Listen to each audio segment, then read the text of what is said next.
श्री स्वामी समर्थ. मराठी बखर. लेखक गोपाळबुवा केळकर. संपादक रामचंद्र चिंतामण ढेरे. भाग 7. महाराजांचे रूपवर्णन. राजश्री चिंतोपंत अप्पा टोळ यांचे चिरंजीव गोविंदराव हे दत्त उपासक असून त्यास ब्रह्मसंबंधाची बाधा होती. ती दूर केल्याबद्दल पुढे गोष्ट येईलच. अक्कलकोटास ते सेवा करत असता समर्थांची स्वारी एके दिवशी त्यांच्या बिराडी जोशीबुवांच्या वाड्यात अकस्मात आली. सकाळची वेळ असून गोविंदराव पूजा करत बसले होते. गोविंदरावांनी महाराजास बसण्यास पाट मांडला आणि त्यांनी गाणगापूरहून पादुका करून आणल्या होत्या त्या समर्थांच्या पायास लावून समर्थांच्या चरणाजवळ गंधपुष्प वाहून पूजन केले व प्रार्थना केली की अक्षयी आपल्या चरणांचे ध्यान हृदयात राहो, विसर पडू नये. प्रार्थना ऐकून महाराजांनी मान डोलवली. पुन्हा गोविंदरावाने प्रश्न केला की महाराज, आपण गाणगापुरात संगमावर असता का? महाराज म्हणाले, होय, आम्ही तिथं असतो. असं सांगून महाराज उठून गेले. त्याच रात्री गोविंदरावास स्वप्नात असा दृष्टांत झाला की श्री क्षेत्र गाणगापूर येथील गावातील देवालयात श्री दत्तात्रेय नृसिंह सरस्वतीच्या पादुका आहेत. त्या देव्हाऱ्यात श्री स्वामी बसले आहेत व चरणी निज पादुका घातल्या आहेत. पुजारी मंडळी जवळ बसली आहेत. गोविंदरावांनी पुजाऱ्यास स्वप्नात विचारले की देव्हाऱ्यात कोण बसला आहेत? पुजारी म्हणाले, अक्कलकोटचे स्वामी बसले आहेत. इतके स्वप्न पाहून गोविंदराव जागे झाले.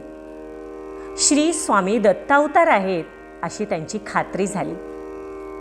महाराजांचे निस्सीम भक्तापैकी ते एक भक्त होते. महाराज दत्त अवतार असं त्यांचे भक्त म्हणतात असं नाही, तर मोठे मोठे योगी, सिद्ध, तापसी महाराजांची कीर्ती ऐकून दर्शनास येत आणि महाराज अवतारी असल्याबद्दलची आपली खात्री करून नगरवासी जनास तसा उपदेश करत. आळंदीचे नृसिंह सरस्वती स्वामी आणि यशवंतराव महाराज देव मामलेदार हे साधूही महाराजास अवतारी मानत असत.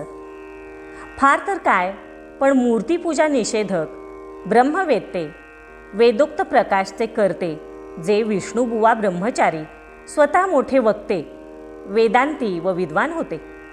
ज्यांनी त्यांचा वेदोक्त धर्मप्रकाश ग्रंथ वाचला असेल त्यांना माहिती असेलच की ज्ञानोबा, चांगदेव, नामदेव इत्यादी भक्तांनी जे चमत्कार केले त्यास बुवांनी नावे ठेवून हे चमत्कार खरे नसावेत म्हणून टीका केली आहे.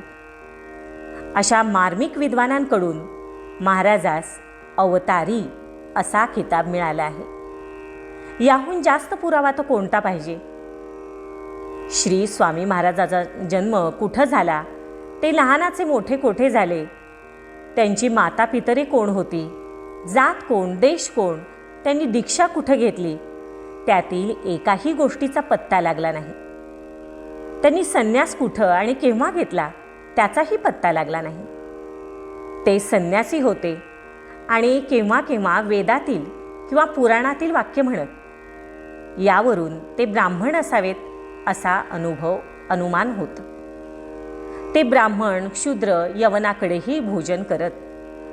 त्यांची कांती दिव्य तेजपुंज होती. शरीराचा वर्ण गौर असून तांबूस होता. ते अजानबाहू होते.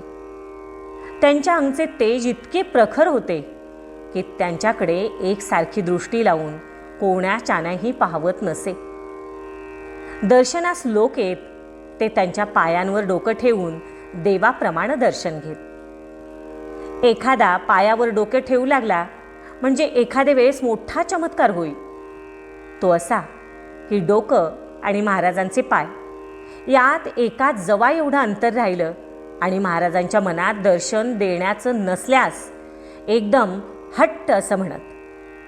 त्याबरोबर दर्शन घेणारा घाबरून उलथा पालथा मागल्या मागं पडून जाई. याप्रमाणे अनेक वेळा अनेक जणांची धांदल उडे.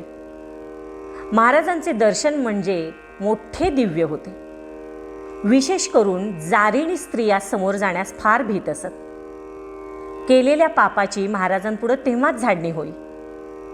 गाली प्रदान देऊन जारिणीचे आणि जाराचे नावही महाराज प्रकट करत. एक वेळ एका थोर घराण्यातील पुत्र मागून घेणारी बाई महाराजांजवळ आली. बरोबर दासदासी सेवकजन पुष्कळ होती. त्यांनी पुत्र व्हावा म्हणून श्रींची प्रार्थना केली. महाराजांनी उत्तर दिलं, अगं मजजवळ कशाला मुलगा मागतेस? तो तुझा यार बसला आहे, तो तुला मुलगा देईल. सदर गृहस्थांचा व बाईचा फंद असल्याचे मग कळून आले. राजा आणि रंक महाराजास सारखेच होते. अक्कलकोटचे मामलेदार, न्यायाधीश, कोतवाल, फार तर काय राजेसाहेब यासही श्रीमुखात खाण्याचे प्रसंग केव्हा केव्हा येत असत. डोकीचं पागोटं काढून फेकून देणं, शिव्या देणं वगैरे खेळ महाराजांचे नेहमी चालायचे. पण कोणाची विषाद होती की महाराजांपुढं कोणी ब्र काढेल किंवा हुकुमाची अवज्ञा करेल?